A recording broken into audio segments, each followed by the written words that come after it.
Today we visit well-known and loved sculptor Dörte Berner on her farm southeast of Windhoek. In 1966, Dörte moved to Namibia with her husband Volker, where the couple found their inspiration from the isolation of the Kalahari. She is a true pioneer of Namibian visual art, sometimes creating enormous pieces that weigh over half a ton. Although her sculptures can be seen in public spaces in Windhoek, as well as adorning private collections around the world, the permanent exhibition at her home on Farm Peperkorrel houses the largest collection of her work. Producing over 350 works over 6 decades, with more than 40 exhibitions across 4 continents under her belt, she is a true Namibian icon. My name is Dörte Berner. I was born in Germany in that time, in Posen. We were refugees of the war, 1945, and I grew up in Hamburg, Bergedorf. I went to school there, and I found with 14 years that I wanted to be a stone carver. When we went to my grandmother and I to the graveyard, to my grandfather's grave, we always passed gravestone chiseler, or how you call them, and I was so intrigued by it that I asked him for a piece of stone, and he gave it to me, and with a screwdriver and a hammer, I did my first try, and I knew immediately it's my work, it's my future. And because we were refugees, it was hopeless to really aim directly to it, and because my parents were very poor in a way, because they got only 2 suitcases which they could save from their living beforehand, and so I had to work very early and help myself with help in the family. And my first stone I did in 1962, I think. We went with the last money we had. We came with 100 D-mark here to Namibia in that time, 66. We ended up with a train. We came up with a train. It took 3 days almost, 2 days, and sitting in a compartment. We are in the meantime now more than 50 years in this country.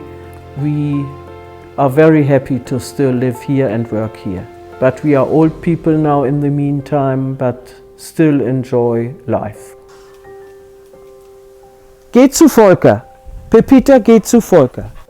To talk about this stone carving or chiseling of and making sculpture, it's my passion, and I can't explain it. It's my way to express myself, and I love stones. I love the work with the stone, and I feel totally at home with stone chiseling, and the expression comes while you think about it all the time. You all the time, if you are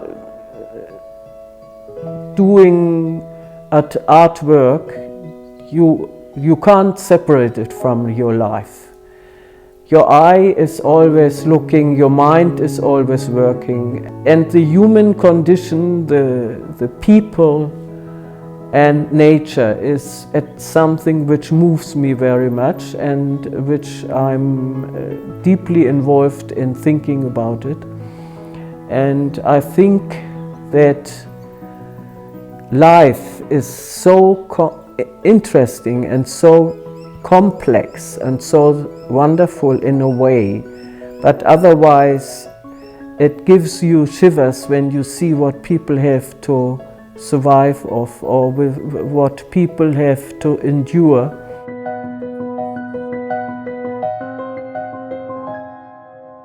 And otherwise how happiness can change life and so on. But you have to find always, as a stone carver or as a sculptor, the form to express yourself, and the form is the outside of a meaning. And it is the best if you balance the meaning and the material to a form. That is the best you can do, and you have to respect material. You can't, that's why I don't work with machinery, because you have to listen and to feel the stone. When I do workshops for people, I try to show them the respect you need for a material as well, and to find out how much response there is, how much hardness there is.